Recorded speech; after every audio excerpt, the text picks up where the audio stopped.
नमस्कार दर्शकों, GK prime में आपका स्वागत है। मैं हूं विनोद कुमार। दर्शकों, आज गुलाम नबी आज़ाद जो फॉर्मर चीफ मिनिस्टर रह चुके हैं जम्मू कश्मीर के, और ख़ासतौर पर जम्मू कश्मीर राज्य में जम्मू संभाग से पहले चीफ मिनिस्टर हैं, और साथ साथ केंद्र में कई मरतबा यूनियन मिनिस्टर रह चुके, बड़े कांग्रेस में बड़े ओहदे पर रहे। आज उनकी फेयरवेल स्पीच थी, राज्यसभा में फेयरवेल स्पीच थी, तो स्वाभाविक सी बात है वो भावुक हो उठे। उन्होंने अपने अनुभव शेयर किए सदस्यों के साथ, जो उनके पास्ट एक्सपीरियंस रहे हैं मौजूदा प्रधानमंत्री नरेंद्र मोदी के साथ, फॉर्मर स्वर्गीय अटल बिहारी वाजपेयी जो फॉर्मर प्राइम मिनिस्टर रहे हैं उनके साथ क्या क्या अनुभव रहे, और दीगर कितने प्राइम मिनिस्टर से प्रेसिडेंट के साथ उनके कैसे कैसे अनुभव रहे, और रियासत जम्मू कश्मीर और केंद्र सरकार के जो रिश्ते थे उनको, उन पर भी उन्होंने डिस्क्राइब किया, विस्तार से उन पर चर्चा की, लेकिन कहीं ना कहीं भावुक दिखे।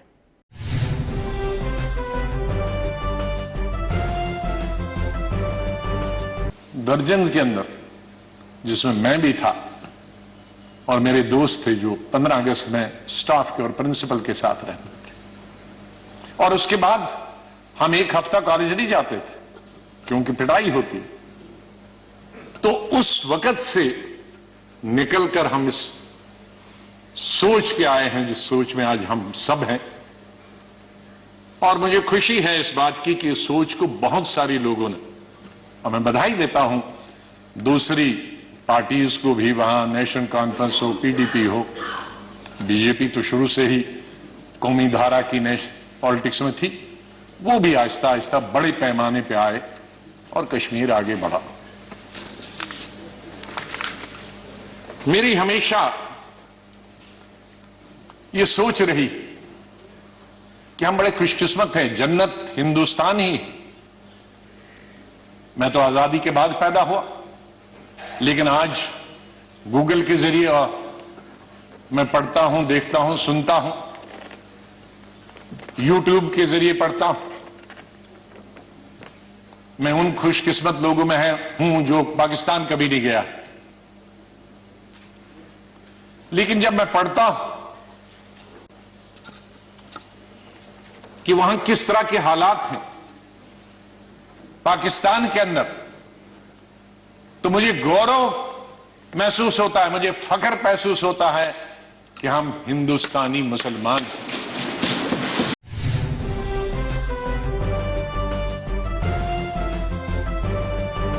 दर्शकों, महबूबा मुफ्ती अपने ट्वीट के लिए हमेशा ही सुर्खियों में रहे। आज भी उन्होंने कहा कि ये जो वक्त दिया गया है, जो फासला क्रिएट किया गया है डीडीसी के चेयरमैन वाइस चेयरमैन की नियुक्ति को लेकर के, इनके इलेक्शन को लेकर के, ये एक रास्ता सा खरीद फरोख्त के लिए, यानी एक और आरोप सरकार पर लगाया है कि अपनी सुविधा के लिए इन इलेक्शंस को डिफर किया गया, डिले किया गया, देरी से करवाया गया। उनका कहना है कि जिस दिन इलेक्शन होते हैं उसी दिन, जिस दिन रिजल्ट आता है उसके नेक्स्ट डे ही इनके इलेक्शन होने चाहिए थे, लेकिन नोटिफिकेशन की आड़ में ये सारी खरीद फरोख्त को एक मौका दिया गया है।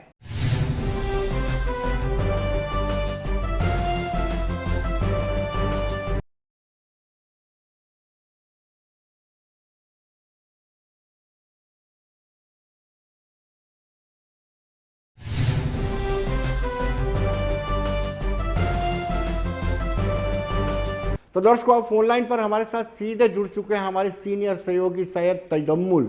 सैयद तजम्मुल, आप हमें यह बताइए, ये ट्वीट जो महबूबा मुफ्ती ने किया है उसमें कितनी सदाकत है? क्या वाकई में मौका मिल गया है खरीद फरोख्त करने का?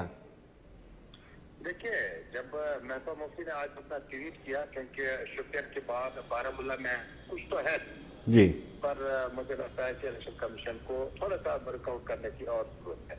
जब शुपियन में वोट बराबर होते हैं तो उसके बाद उनका दावा है कि पीएचडी के हक में 8 से 9 वोट थे, तो ये 7 पे कैसे आ गए? उसके बाद बारामूला में अगर 7 वोट आपके अपने हैं, उसके बाद बीसी और बाकी पार्टियां जो अपनी पार्टी किसी मखसूस उम्मीदवार के लिए अपना सपोर्ट देते हैं, तो उनके अपने 7 से 8-9 वोट जो पीएचडी के हैं उनमें से 2 या 3 ही क्यों कट जाते हैं? 7 के साथ एक तरफ क्यों नहीं खत्म हो जाते? यानी महबूबा मुफ्ती का आंकड़ा समझाने का साफ तरीका था कि 2 महीने लगे हैं जब डीडीसी चुनाव मुकम्मल हुए, उसके बाद ये तो 12 से 13 वोट लोगों ने वोट डालना था जी। उसमें कोविड का टेंशन नहीं था, एडमिनिस्ट्रेशन का, सिक्योरिटी मामला नहीं थे, किसी चीज का कोई इशू नहीं था।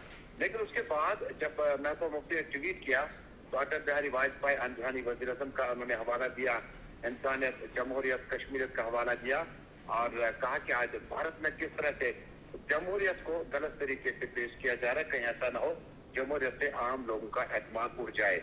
महबूबा मुफ्ती ने इससे पहले भी हालांकि कोई डायरेक्ट ट्वीट या कोई बयान हॉर्स ट्रेडिंग का हवाला देकर नहीं किया। उमर अब्दुल्ला ने ताजुब किया, उससे पहले जस्टिस हसन मसूदी ने कुछ लफ्ज़ की, लेकिन महबूबा मुफ्ती ने खुले मैदान में आकर कहा कि किस तरह से इन लोगों को खरीदा जाता है और उसके बाद इनसे वोट डलवाए जाते हैं। यहाँ तक उन्होंने कहा कि पुलिस और सिविल एडमिनिस्ट्रेशन के अधिकारी जो है वो पीएचईडी के उम्मीदवारों को कहीं न कहीं मजबूर करते हैं कि वो किसी खास उम्मीदवार के लिए वोट का इस्तेमाल करें। ये महबूबा मुफ्ती का मानना है और कहीं न कहीं जो शोपियान, बारामूला और कंगन में आज एक मिसाल आई। पीएचईडी के खातून उम्मीदवार हैं जो कि पीएचईडी के और पीडीपी के टिकट पर इलेक्शन जीती, उन्होंने इस्तीफा देकर खुलेआम कहा कि वो पीडीपी के साथ नहीं है। लेकिन क्या इस्तीफा देने से उनकी अफवादी को अब चैलेंज या सीज हो सकती है या नहीं, जिसके लिए अगर आप इस्तीफा भी देते हैं पार्टी से तब भी आपका गिफ्ट नहीं है कि आपको अपनी डीडीसी चुनाव की जीत के हाथ धोना पड़े। तो एक महबूबा मुफ्ती का साफ मानना है कि अटल बिहारी वाजपेयी के दौर में जी तजम्मुल आपको क्या लगता है, तजम्मुल आपको क्या लगता है कि एंटी डिफेक्शन लॉ के प्रीव्यू उसके अंडर होना चाहिए था, ये सब कुछ इन पर लागू होना चाहिए एंटी डिफेक्शन लॉ? देखिए किसी भी तरीके में अगर आप जाएंगे, जब आप एंटी डिफेक्शन की बात करते हैं तो मुझे लगता है कि चूंकि पंचायती चुनाव है 73rd अमेंडमेंट के बाद पहली बार ऐसा लग रहा था कि शायद गांव शहर की तरक्की जो है वो अपने ही माहौल में हो जाए। आपका कोई फंड का जो प्रॉब्लम है सेक्रेटरीट से दिल्ली तो नहीं रखी जा, बल्कि आपके डोर स्टेप से ये सारा कुछ होगा। लेकिन एंटी डिफेक्शन मुझे लगता है कि जब आप पंचायती चुनाव का ऐलान करते हैं तो मुझे लगता है पहले मुतालबा किया जाना चाहिए था कि जिस तरह से लेजिस्लेटर्स के लिए एंटी डिफेक्शन, इसी तरह से अब पंचायती चुनाव के लिए भी एंटी डिफेक्शन होना चाहिए। लेकिन अब जो नहीं है उसमें शायद बीजेपी भी कोशिश करेगी, गवर्नमेंट भी कोशिश करेगी आइंदा के इस तरह के मामला ना ही हो तो ज्यादा अच्छा है। लेकिन क्या लगता है आपको, वाकई में खरीद फरोख्त हो रही है? जी अपना सवाल दोहराए। क्या वाकई में हॉर्स ट्रेडिंग हो रही है, खरीद फरोख्त हो रही है? क्या आपको लगता है? क्योंकि आपका बड़ा तजुर्बा रहा है। देखिए सियासत में 1987 में बताया गया कि एक पार्टी ने रिग किया, 1906 में बताया गया कि उस वक्त इलेक्शन नहीं होते, डॉक्टर फारूक अब्दुल्ला ने कहा हाँ, 2008 में कुछ मामला चले, 2010 में श्राइन बोर्ड के बाद पीडीपी ने कहा कि वोट न डाले, फिलहाल मामला हल किए जाए। ये हॉर्स ट्रेडिंग हो या इस तरह की जो इक्वेशन आप अपनी पार्टी के लिए बनाई, ये काफी टाइम से चलता आया। अब एक पार्टी ने अगर उस चीज से तौबा किया हो तो शायद अभी थोड़ा सा जल्दबाजी होगी। जो भी पार्टी यहाँ इक़्तिदार में रही हो उसने आरोप और इल्जाम जो लगाए हैं, जो अपोजिशन में पार्टी हो, हमें पीएसओ नहीं, एस्कॉट नहीं, हमारे वोटर को मौका नहीं दिया जा रहा है।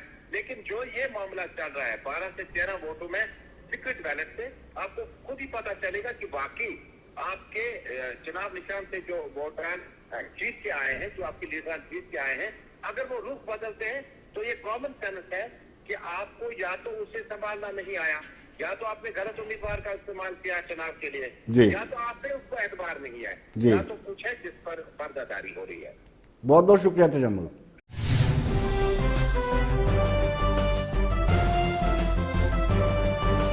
दर्शकों अब हम बात करेंगे परिसीमन आयोग की।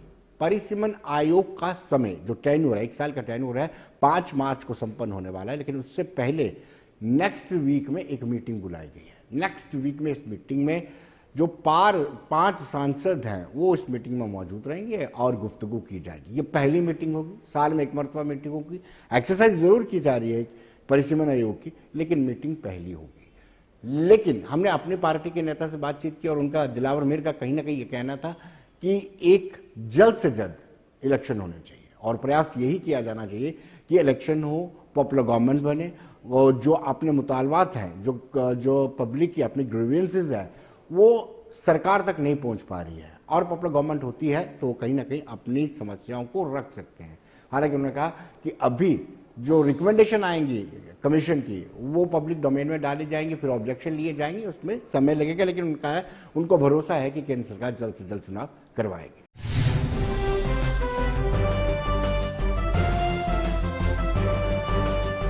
अब देखिए, हम ये चाहेंगे कि इलेक्शन यूनियन टेरिटरी में जल्द से जल्द हो जाए, और उस सिलसिले में एक सबसे बड़ा मसला है ये डिलिमिटेशन कमीशन का।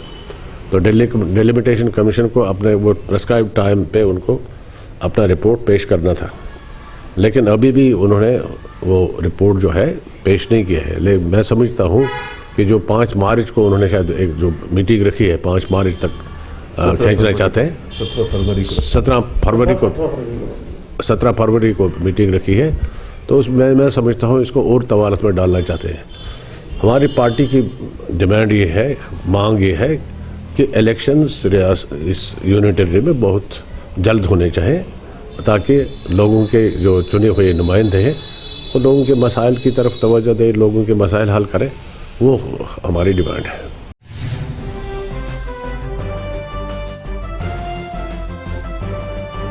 दर्शकों, बाकी दीगर जमातों, कांग्रेस का भी कहना है, उनका ये आरोप है कि कहीं ना कहीं हदबंदी अपनी सुविधा के अनुसार ना की जाए, परिसीमन आयोग अपनी रिकमेंडेशन भाजपा के इशारों पर ना दे। कुछ लोगों को डाउट है, संशय है, शक है कि कहीं ना कहीं परिसीमन आयोग भारतीय जनता पार्टी के प्रभाव के तले आकर के कुछ हदबंदी करेगा, उनकी सुविधा के मुताबिक करेगा। और कुछ लोगों का यह भी कहना है कि सेंसेक्स जनगणना के साथ साथ ये जनगणना कंप्लीट होने के बाद ही ये करवाया जाना चाहिए, यानी परिसीमन बाद में करवाया जाना चाहिए।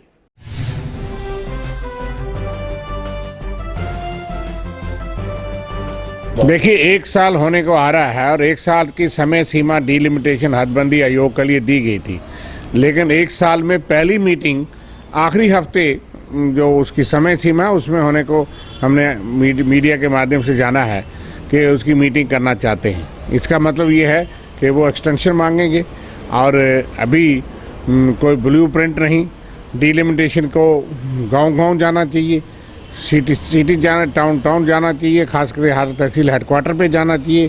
टोपोग्राफी, ज्योग्राफी, पॉपुलेशन और कंटिग्यूटी और सारी चीज़ें जो है खुद देखनी चाहिए, और ट्रांसपेरेंसी से और नॉर्म्स के मुताबिक अगर ये चीज़ें होंगी तो लोगों के लिए बेहतर होगा, और यही एक्सरसाइज जो है वो अगर सही तरीके से होगी, हम विश्वास करते हैं। लेकिन जिस तरह से डीडीसी का और इस तरह डिलिमिटेशंस और जिस तरह से डीडीसी कॉन्स्टिट्यूंसीज बनाई गई, उससे लोगों के अंदर बहुत बड़े खदशात हैं। जिस हिसाब से ये डिलिमिटेशन कमीशन का टेन्योर 5 मार्च तक का रखा हुआ था, और गवर्नमेंट का ये कहना था कि जब स्टेट को इन्होंने 2 यूनियन टेरिटरी में बदला और 5 अगस्त 2019 के बाद उन्होंने ये बयान दिया कि जल्द ही डिलिमिटेशन होगी और उसके बाद इलेक्शन होंगे। 1 साल बीतने को है, अब टेन्योर खत्म होने को है, और 18 फरवरी को डिलिमिटेशन कमीशन ने पहली मीटिंग बुलाई है। अब इस मीटिंग के अंदर क्या होगा, क्या नहीं होगा और क्या फैसला लिया जाएगा, ये क्या कोई कह सकता है।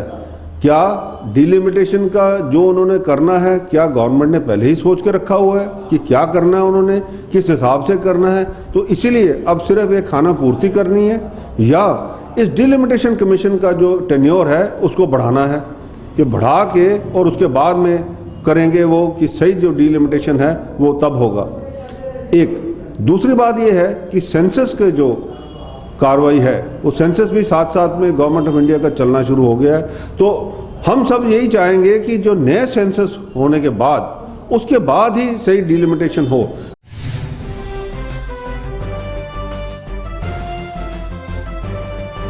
दर्शकों, आज वो मुलाजिम जो अस्पतालों में काम करते हैं और जिनकी सैलरी हॉस्पिटल डेवलपमेंट फंड के जरिए निकाली जाती है, आज वो प्रदर्शन कर रहे थे। एक तो उनका कहना था कि यूटी बनी है तो उनको मिनिमम वेजेस एक्ट के अधीन लाया जाना चाहिए। दूसरा, हॉस्पिटल डेवलपमेंट फंड नाम मात्र होता है, जिसके चलते इनको हर महीने सैलरी नहीं मिल पाती है। उन्होंने ये आरोप लगाया है कि उनको रेगुलराइज किया जाना चाहिए और फाइनेंस डिपार्टमेंट सुनिश्चित करे कि उनकी सैलरी हर महीने निकले, और वो भी मिनिमम वेजेस एक्ट जैसे ड्यूटी में मिलती है।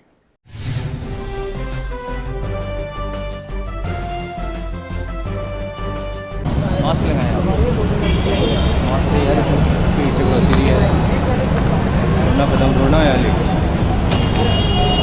लेकिन हमारे साथ क्यों नाइंसाफी है, हमें क्यों अलग दे रखा गया है? क्या आप चाहते हैं कि आपका जो मसला भी बोलो हमारा एक मसला है जो बहुत यहाँ पे, तो मैं आपको इंट्रोडक्शन देना चाहूँगा। ये सारे जम्मू डिस्ट्रिक्टों से अलग अलग दौर से आए हैं, दोडा, किश्तवाड़ हो, अखनौर हो। यहाँ ना कोई हिंदू है, ना कोई मुसलमान है, ना कोई सिख है। यहाँ पर हम सारे इंसान हैं और हम इंसानियत का तकाजा करते हैं कि हमारा जो SRO 520 बना था, 520 11 कैटेगरियों को उसमें लाया गया।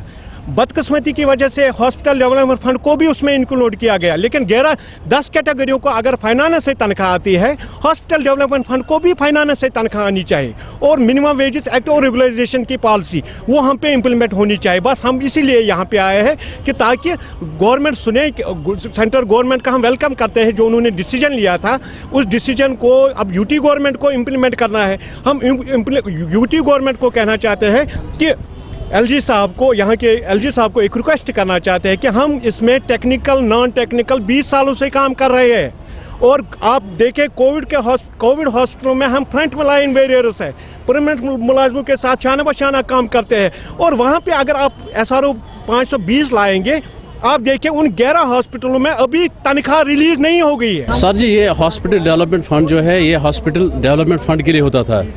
जब भी गवर्नमेंट बनी थी तो हमें जो टेक्निकल और नॉन टेक्निकल है, इसमें एक्सरे टेक्नीशियन, इसमें फिजियोथेरेपिस्ट, इसमें लैब टेक्नीशियन, बहुत से मतलब कैटेगरी के लोग काम करते हैं। 24/7 हम काम कर रहे हैं। तो उस वक्त हमें लगाया गया है इसी हॉस्पिटल डेवलपमेंट फंड पे। जो टिकटू का पैसा है वो जनरेट होता है, जो टेस्ट्स होते हैं वही पैसा जो हॉस्पिटल में रेवेन्यू जनरेट होता है, उसी से हमें तनख्वाह मिलती है।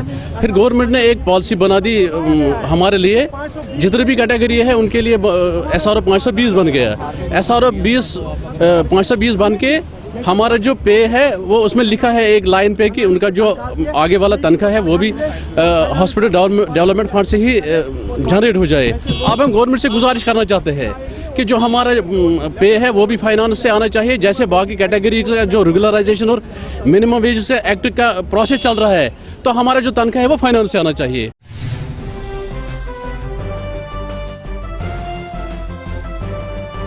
कई ने आज प्रदर्शन किया और जम्मू जिले के हर जिले से जो हॉस्पिटल डेवलपमेंट फंड के अधीन काम करते हैं वो मुलाजिम यहाँ पे आए थे। उन्होंने सरकार से, एलजी से गुजारिश की है कि इस मसले को सॉर्ट आउट किया जाए, नहीं तो वो आंदोलन को और भी तेज कर सकते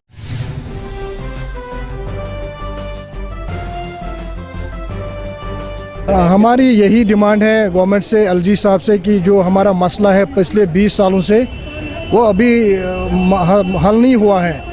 हम चाहते हैं कि हमारी मिनिमम वेजेस मिलनी चाहिए जिस तरह बाकी लोगों को मिलता है मिनिमम वेजेस। तो जैसे कि सेंट्रल गवर्नमेंट ने, आपको पता ही होगा, पिछले दफ़ा उन्होंने एक ऐलान कर दिया है, उनके हम बहुत शुक्रगुजार हैं। उन्होंने तमाम कैटेगरीज़ को इम्प्लीमेंट करने को कहा है कि जो जितने भी यूटीज़ हैं उनमें उनको मिनिमम वेज एक्ट लागू किया जाए। और हम 520 में आ चुके हैं, लेकिन उसमें हमें एक प्रॉब्लम और रखी गई है कि जो आपका तनख्वाहें हैं वो उसी से निकलनी चाहिए। लेकिन जब उस सरकार के पास उतना अस्पतालों में उतना पैसा जमा नहीं होता है, जो पैसा हमें मिलता है वो रेवेन्यू जो वहाँ जनरेट होता है, रेवेन्यू जो टिकट पैसा आता है उससे हमारी पैसा मिलता है। लेकिन जब SRO बना है उसमें जितने भी कैटेगरीज़ हैं उनको प्रॉपरली फाइनेंस से तनख्वाहें मिलती हैं। हम भी यही चाहते हैं कि हमारा जो तनख्वाह है वो हमें प्रॉपरली मिलनी चाहिए फाइनेंस डिपार्टमेंट से।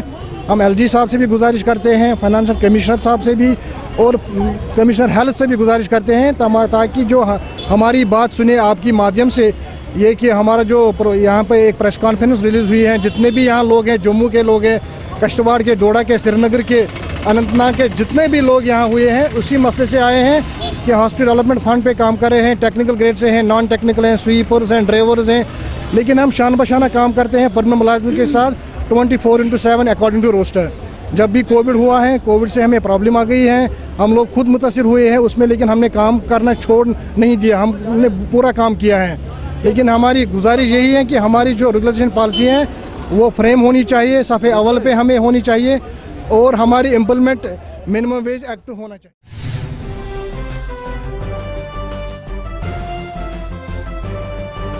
दर्शकों, जिला डोडा के प्रयोट पंचायत के लोगों ने प्रोटेस्ट किया। 25 सरपंच ने डिप्टी कमिश्नर कार्यालय के बाहर जोरदार तरीके से प्रदर्शन किया और उन्होंने कहा कि विकास के नाम पर उनको कॉन्फिडेंस में नहीं लिया जाता। उनका ये कहना है कि अगर हम जीते हुए नुमाइंदे हैं और हमारे हलके का विकास होना है, और खासतौर पर मनरेगा में हो रहे घोटालों को लेकर के उन्होंने बड़ी चिंता व्यक्त की है और कहा है कि एक टीम गठित की जानी चाहिए जो सारे मामले की जांच करे। उन्होंने जिला उपायुक्त से आग्रह किया है कि टीम गठित करे और मामले की जांच करे।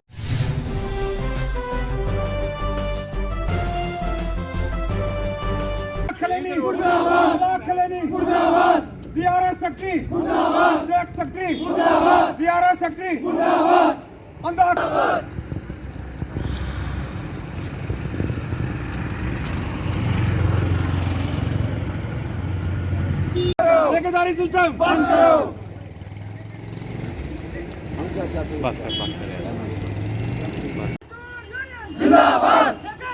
बंद करो, बंद करो, बंद करो, बंद करो।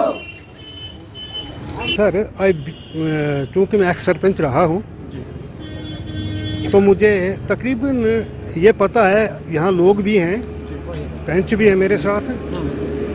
जिस ढंग से, जिस गाइडलाइन के मुताबिक ये काम होने चाहिए, ये नहीं हो रहे हैं। से प्लान जब बनता है तो वो लोगों के सामने ग्राम सभा बुला करके 5-10 आदमी इकट्ठे होते हैं, ये प्लान बन जाते हैं। और वो जो प्लान बनता भी है उसमें से भी कुछ आधे काम आधे से ज़्यादा कट जाते हैं। जब शेल्फा निकलता है या एक्शन प्लान आता है तो उसमें से वो अगर 50 काम है तो उसमें से सिर्फ 10 काम आते हैं, बाकी नए काम हो जाते हैं। मेरे ऐसे नोटिस में बात आई है। उसके बाद अगर कहीं काम होता है उसकी ट्रांसपेरेंसी होनी चाहिए, प्लान का पता सबको होना चाहिए। लोगों को कॉपी जो है पंचायत घर में लगनी चाहिए या कहीं रोड साइड पर लगनी चाहिए। लोगों को पता ही नहीं है कि हमारे शेल्फा में क्या है या एक्शन प्लान क्या है। ये सारी नॉन पॉलिटिकल ऑर्गेनाइजेशन है, ये कोई पॉलिटिकल एफिलिएटेड बंदे नहीं है। तो इसमें सबसे बड़ा मसला है जो ये पॉलिटिकल इशू बनाया है इन्होंने। जो ये प्रेजेंट गवर्नमेंट के लोग हैं और एम्प्लॉय जो हैं, ये पॉलिटिकल इशू बनाया है कि फलाने आदमी ने मुझे वोट नहीं दिया है, इसका नाम लिस्ट से गायब। तो ये जो दूसरे लोग हैं इनके, चाहे उनने वोट दिया इनको या नहीं दिया, लेकिन जो अपने किथ एंड किन हैं, रिलेटेड पर्सन जो हैं, उनको ये पहले फर्स्ट प्रायोरिटी में उनका काम रखते हैं। और कंटिन्यू अगर 6 साल यहाँ पर सरपंच रहता है या 5 साल, अब 5 साल होगा, तो ये 5 साल तक उसका, अब मैंने सुना है कि 3 साल का एडवांस एग्रीमेंट वो प्लान दे रहे हैं रेजोल्यूशन बना करके, तो वो भी होने वाला है। तो वो पूरा परिवार जो है इनका उसमें मुलव्वस है। और वो जो आम जनता है वो बिल्कुल निराशी है। उनके पास कोई साधन नहीं है, कोई सोर्स नहीं है। डिग्रियां लेकर बच्चे यहाँ खड़े हैं, कोई बीटेक इंजीनियर्स है, कोई पीएचडी है, कोई एमएससी है, ये सारे पढ़े लिखे जब इलेक्शन हुए थे किस तरह की उम्मीद आपने रखी थी? हमने सरपंच हैं या बाकी सारे लोग हैं, उनसे किस तरह की उम्मीद रखी थी आपने? सोशल्स एंड डेमोक्रेटिक तरीके से बताया था कि ये लोग, जैसे हमारे प्रधानमंत्री जी कहते हैं कि सबका साथ सबका विकास, तो उसी मतलब पैटर्न पर हमारे लोगों ने इनका साथ दिया था कि ये अच्छा कुछ करेंगे, सबका साथ सबका विकास, अच्छे दिन। लेकिन यहाँ अच्छे कुछ नहीं है।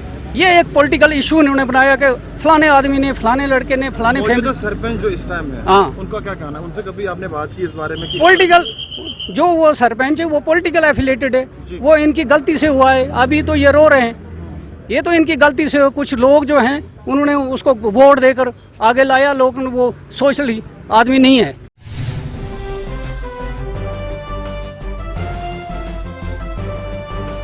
दर्शकों, मनरेगा को लेकर के अक्सर ही आवाजें उठती रही हैं। लोगों का ये कहना है कि लोगों को जॉब कार्ड नहीं मिलता है और जिस इलाके से वोट नहीं मिले होते हैं उसको भी इग्नोर किया जाता है। और ये भी माना जाता है कि दिहाड़ीदार फर्जी बना करके भी लोगों को दिहाड़ी दी जाती है। यानी मनरेगा हमेशा ही सुर्खियों में रहा है।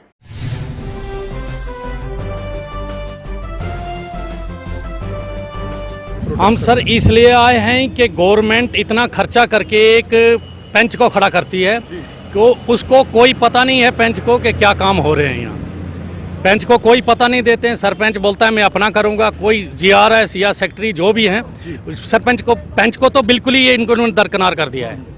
मैं सर एक एक्स आर्मी होने के नाते मैंने इतना घोटाला देखा इसमें, ये इस ब्लॉक में, इतना शायद कहीं जिंदगी में नहीं सुना होगा हमने। कितने टाइम से इस तरह का घोटाला वहाँ पे हो रहा है? ये सर मैं तो देखता हूँ जब से ये काम धंधा शुरू हुआ है तब से ऐसे ही काम चलते हुए आए। हम सर इसलिए आए कि अपना दुख दर्द हम अपने डीसी साहब को बताएंगे कि ऐसे ऐसे हो रहा है यहाँ पे, आप एक कमेटी बनाएं ताकि हमारा कुछ गरीब लोगों का कुछ इसमें। पहले भी आप कभी डीसी साहब के पास आए थे, यहाँ जो कंसर्न डिपार्टमेंट ब्लॉक ऑफिस होता है उसके पास कभी गए हैं? सर ब्लॉक ऑफिस में जाने के बाद हमने कई एप्लीकेशनें दी, सब कुछ करने के बाद कोई नहीं आता है सर। सिर्फ आश्वासन, झूठे आश्वासन दिए जाते हैं कि हम वहाँ आएंगे या नहीं आएंगे, आते हैं कहते कोई नहीं आता।